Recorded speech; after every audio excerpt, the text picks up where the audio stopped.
Hello, budget friendly hamper ആണ് നോക്കുന്നതെങ്കിൽ ഇത് പിടിച്ചോ.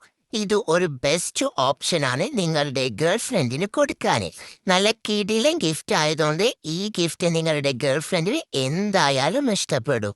ഈ ഗിഫ്റ്റ് കൊടുത്താൽ മതി. ഇനി എന്ത് കൊടുക്കുമെന്ന് ആലോചിച്ചൊന്നും ആരും ടെൻഷൻ അടിക്കേണ്ട ആവശ്യമില്ലാത്ത. ഇതിൽ എന്തൊക്കെയാ വെച്ചേക്കണേന്ന് ഞാൻ പറഞ്ഞു തരാം. ഓവൻ പ്രൊഡക്ഷനിലുള്ള കോട്ടൺ കുർത്തയാണ് ആദ്യത്തെ പ്രൊഡക്റ്റ്. സ്ക്വയർ നെക്കും സ്കാലപ്പിഡ് പാകിസ്ഥാനി സ്ലീവ് ആണ് ഇതിന്റെ ഹൈലൈറ്റ്. പിന്നെ വാടാത്ത ഓർമ്മകൾക്കായിട്ട് നമുക്കൊരു മനോഹരമായ പൂവിന്റെ പൊക്ക ആഡ് ചെയ്യാം. നല്ലൊരു ക്യൂട്ട് ആയിട്ടുള്ള വാലന്റൈൻസ് ഡേ കാർഡും ഇതിൽ നമ്മൾ കൂടാതെ നല്ലൊരു ഡയറി മിൽക്കുമാണ് നമ്മൾ ഇതിൽ വെച്ചിട്ടുള്ളത്. അപ്പോൾ ഈ ഗിഫ്റ്റ് ഗേൾ ഫ്രണ്ട്സിന് ഗിഫ്റ്റ് ആയിട്ട് കൊടുക്കുന്നവര് വേഗം തന്നെ DM ചെയ്തോളൂ.